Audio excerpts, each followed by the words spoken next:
이 김정은이 영하 26도를 기록하는 그 추운 날씨에 그 백두산 장군봉에 오른 모습을 공개했다고 하는데, 근데 저는 잘 몰랐는데 김정은이 백두산 가는 거는 굉장히 의미가 있는 거라면서요. 그러니까 백두산 자체가 북한에게 있어서는 북한 사람들이 주장하는 데 의하면 네. 성산, 성스러운 산, 그리고 네. 백두산 하면 떠오르는 게 이제 김일성의 항일발산, 그렇게 교육을 했으니까. 근데 네. 사실 김일성이 백두산 근처에서 일본군하고 싸웠다는 기록은 전혀 없습니다. 만주에서 싸웠다고 그러는데 네. 어쨌든 백두산이 항일의 어떤 상징이다. 예. 그리고 네. 김정일이 백두산에서 백두의 아들로 태어났다.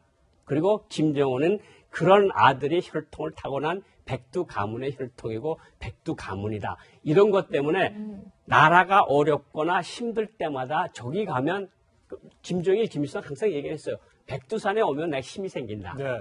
그러니까 이번에도 아마 저희 간 거는 가장 시기적으로 보시면 12월 4일부터 8일까지 비질런트 에이스 훈련이라는 230대의 한미 공군 최첨단 네. 공군기들이 훈련을 했어요. 예. 네. 700개의 목표물을 타격할 임무를 가지고 그때 마침 백두산 지역을 갔는데 백두산이 북중 국경 지역 아니겠습니까? 예. 백두산이 이제 북한하고 중국하고 나눠 가지고 있는 예. 산인데 그것도 양강도 해산해랑 그쪽에 특각들이 많습니다. 아. 김정은이가 쉴 수 있는 특각이 예. 있는데 특각이라고 하는 의미는 거기 백두산 쪽의 특각은 여름에 가는 데입니다. 여름에는 18도 정도가 되니까 선선해서 가는데 예. 겨울에는 그 특각 이용은 거의 없어요. 예. 그러니까 제가 추정해 보건대는 한미연합 공군이 막 한반도 주변에서 그러니까 압록강 주변에 간 것 같고 그래서 이제 백두산에 가서 뭐 나는 11월 대혁명 그 미사일 화성 15 쏜 거 그걸 하면서 결국은 최령해하고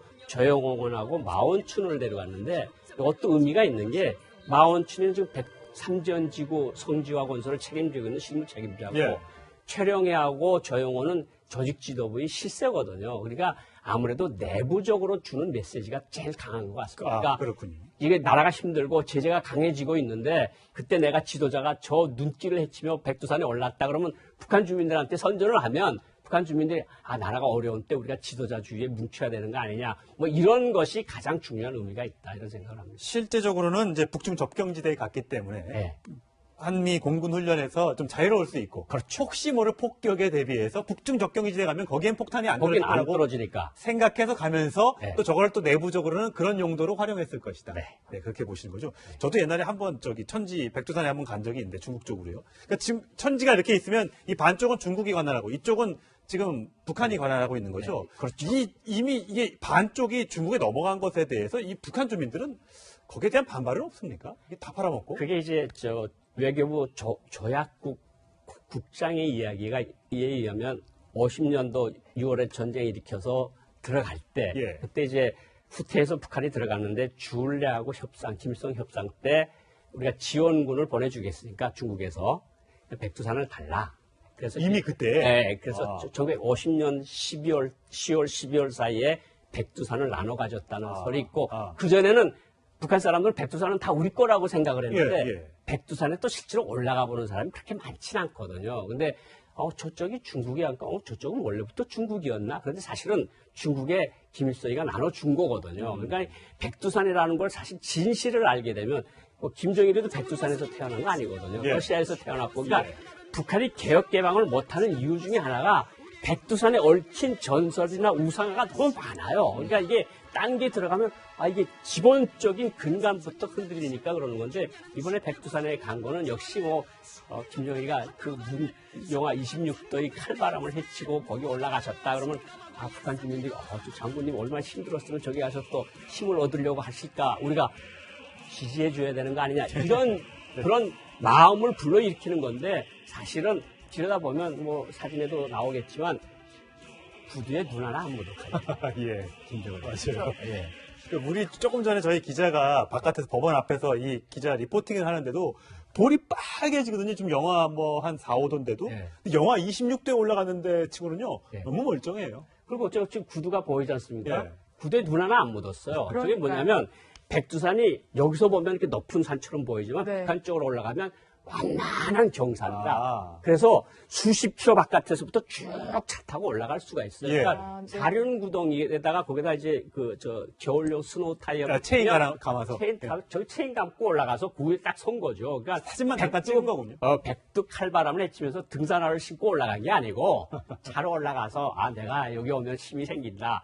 뭐 네. 또 이 지상을 내가 받아간다. 뭐 이런 거를 과시하기 위해서 위해서. 그런 게라고 생각을 하고 예. 또 이야기를 하면 어떤 건가면 이전에 장성택 부위원장을 처형을 할 때 바로 얼마 전에 백두산에 8인방을 데려갔어요. 예. 그때 황병서가 갔었고 자동차 사고로 죽은 김양건 대남비서가 갔었고 지금 혁명화를 받고 있다는 황병서 총정치국장이 당시 조직지도부 제1부부장으로 갔는데 그 8인방이 가서 장성택 처형을 협의를 했다는 건 전 동의합니다. 왜냐하면 거기 뭐 당 조직지도부 제1부부장이 있고 국가안전보위부장이 있고 뭐 이 중요한 인물들이 다 갔는데 이번에는 최룡해하고 조영원이라는 당 내부 사업만 보는 사람을 데려갔어요. 예. 그러니까 일각에서 이야기하는 거 뭐 대북 메시지, 대미 메시지, 대한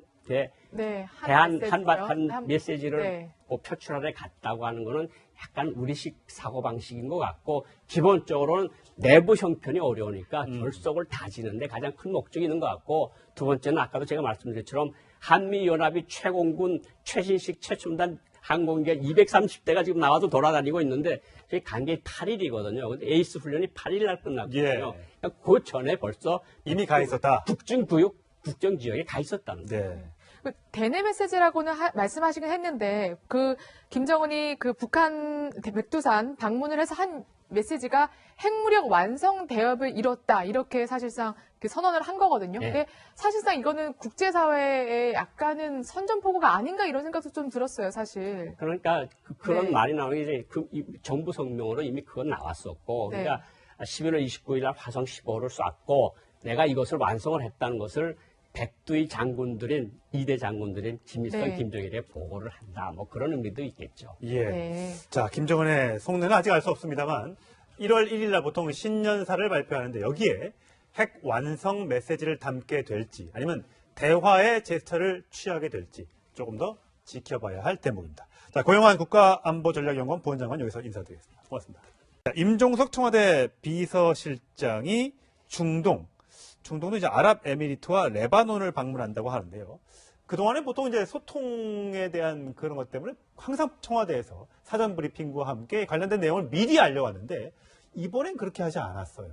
그래서 뭐 지금 북한 특사로 간 것 아니냐 뭐 여러 가지 네. 지금 해석이 나오고 있는 상황인데요. 그 얘기는 뭐 차차 조금 이따가 더 얘기를 하면 될 것 같고 일단은 청와대가 특사를 보내는데도 불구하고 이게 뭐 다른 목적이 있는 것이 아니라 중동 쪽에 그러니까 우리나라가 파병한 동명 부대라든가 아크 부대의 격려 차원에 간 것이다 이렇게 얘기를 네. 하고 있는데 왜 출발은 9일 날 하고 그러니까 엊그제 출발하고 예. 왜 어제 출발한 사실을 공개하는가? 그렇죠. 2박 4일 일정밖에 안 되거든요. 예. 그러니까 짧게 갔다 오는 건데 우리 언론에서 이렇게 분석할 틈도 없이 예. 딱 되돌아오는 거나 마찬가지 그렇죠, 상황이어서 그래서 다른 목적이 있는 것 아니냐라고 하는 해석들이 지금 국각이 나오고 있는 상황입니다. 네. 네, 그 뒤늦게 공개한 것도 굉장히 조금 의문을 자아내게 하지만 또 비서실장이 특사로 파견되는 것도 사실 흔치는 않잖아요. 이게 지금 14년 만의 일이다. 이래서 네. 이례적이라는 평가가 나오고 있는 건데. 과거에 이제 문희상 대통령 비서실장, 노무현 대통령 시절에 네네. 그때 아르헨티나 대통령 이 취임 특사로 간 적이 있었습니다. 근데 왜냐하면 이제 비서실장이 국내를 비우는 건 참 쉽지가 않거든요. 그렇죠. 예. 만약에 대통령이 해외에 나간다 그러면 비서실장이 또 국내를 자리를 지켜야 그렇죠. 되는 상황이고요. 비서실장이 대통령하고 사실 한 세트처럼 대통령을 제일 가장 지근거리에서 네. 보좌하는 입장인데 대통령을 두고 비서실장이 외국으로 나간다?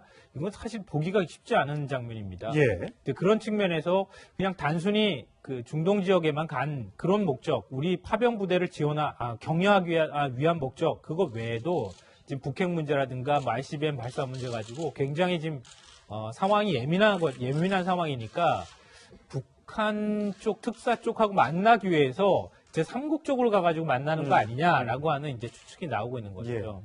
북한이 항상 그동안 보면 격을 엄청나게 많이 따지잖아요. 과거에도 우리하고 이제 황병서하고 만났을 때 우리 뭐 김관진 실장 나와라 막 이렇게 했었잖아요. 네. 이번에도 이 비서실장 정도가 나갔으면 사실 문재인 대통령 다음에 2인자지 않습니까? 네.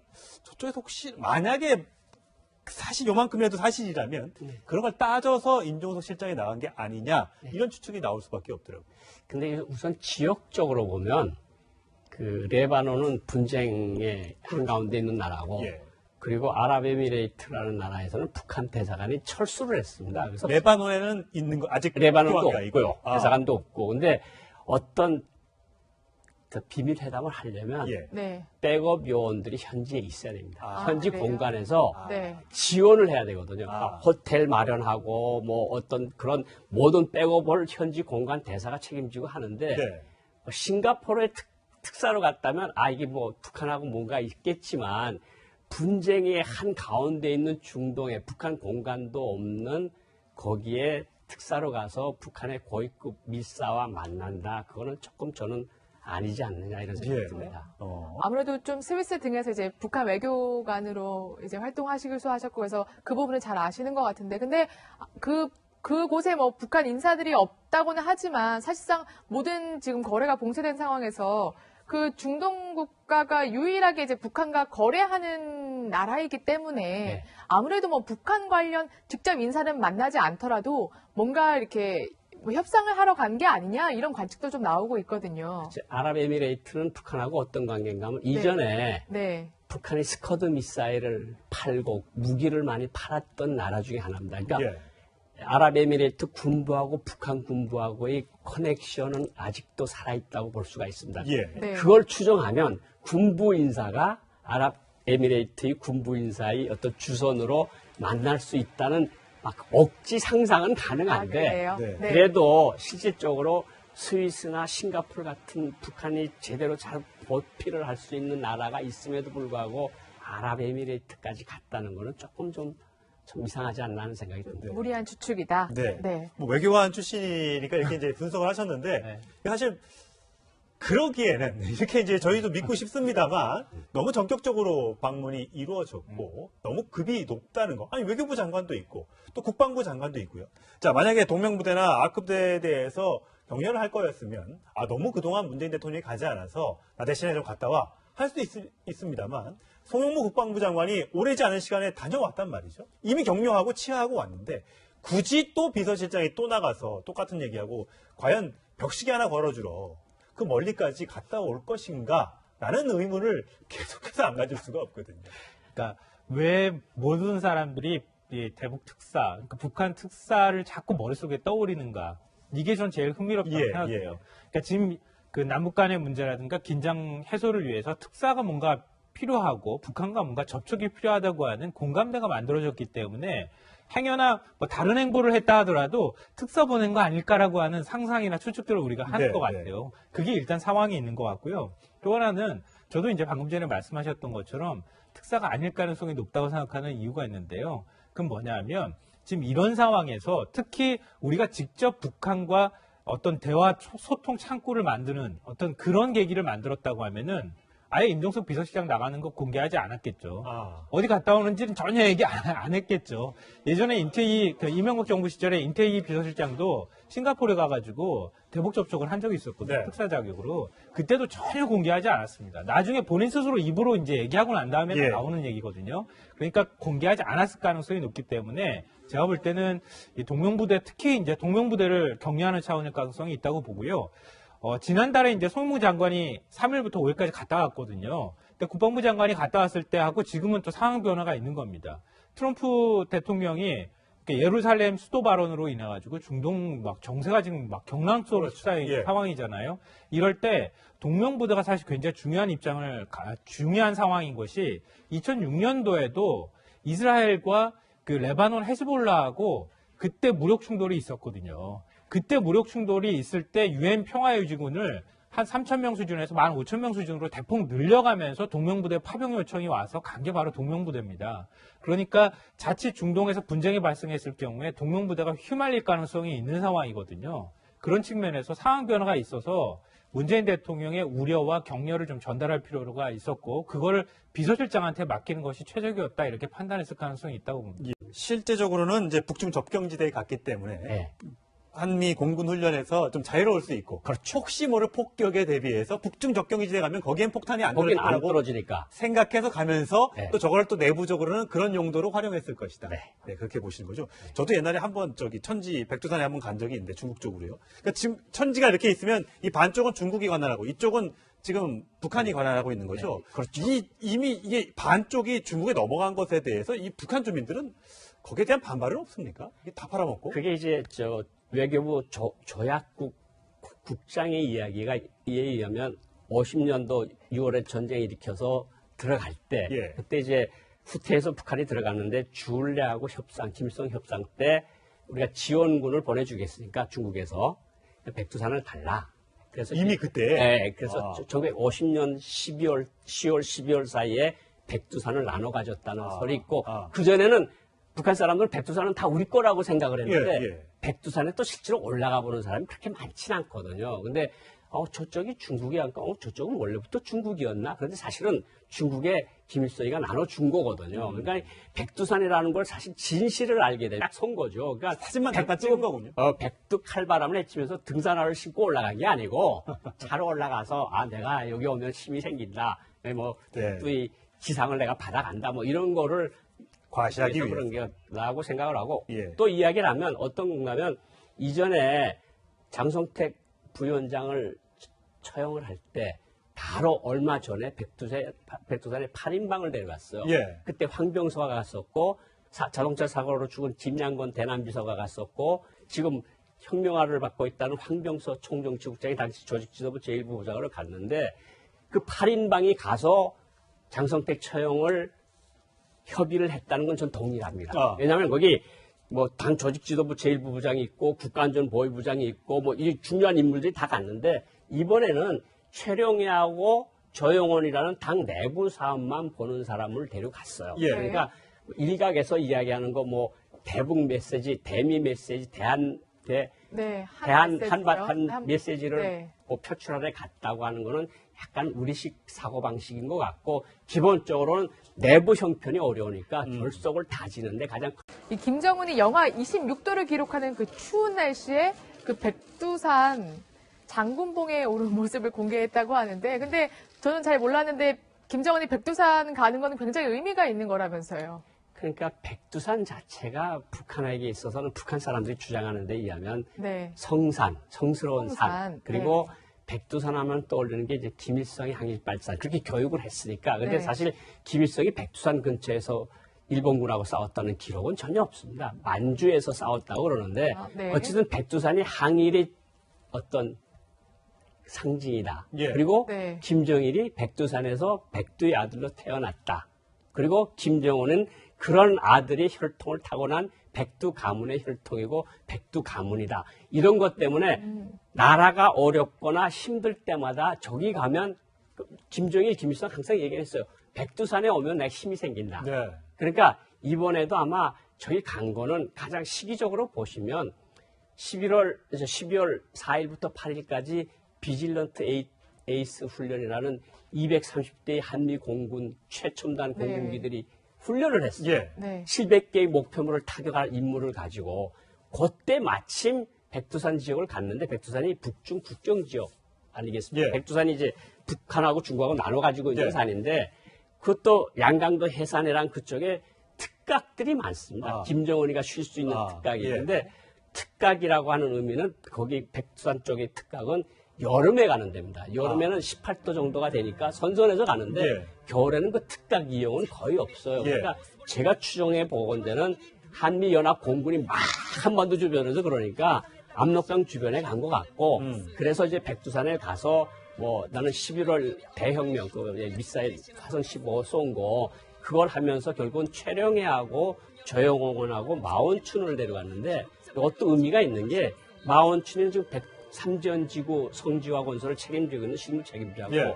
최령해하고 조영호는 조직지도부의 실세거든요. 그러니까 아무래도 내부적으로 주는 메시지가 제일 강한 것 같습니다. 그러니까 그렇군요. 이게 나라가 힘들고 제재가 강해지고 있는데 그때 내가 지도자가 저 눈길을 헤치며 백두산에 올랐다 그러면 북한 주민들한테 선전을 하면 북한 주민들이 나라가 어려운 때 우리가 지도자 주위에 뭉쳐야 되는 거 아니냐 뭐 이런 것이 가장 중요한 의미가 있다 이런 생각을 하면 뭐 김정일이도 백두산에서 태어난 거 아니거든요. 예. 러시아에서 태어났고 그러니까 북한이 개혁 개방을 못하는 이유 중에 하나가 백두산에 얽힌 전설이나 우상화가 너무 많아요. 그러니까 이게 딴 게 들어가면 이게 기본적인 근간부터 흔들리니까 그러는 건데 이번에 백두산에 간 거는 역시 뭐 김정일이가 그 영하 26도의 칼바람을 헤치고 거기 올라가셨다 그러면 북한 주민들이 저 장군님 얼마나 힘들었으면 저기 가서 또 힘을 얻으려고 하실까 우리가 지지해 줘야 되는 거 아니냐 이런 그런 마음을 불러일으키는 건데 사실은 들여다보면 뭐 사진에도 나오겠지만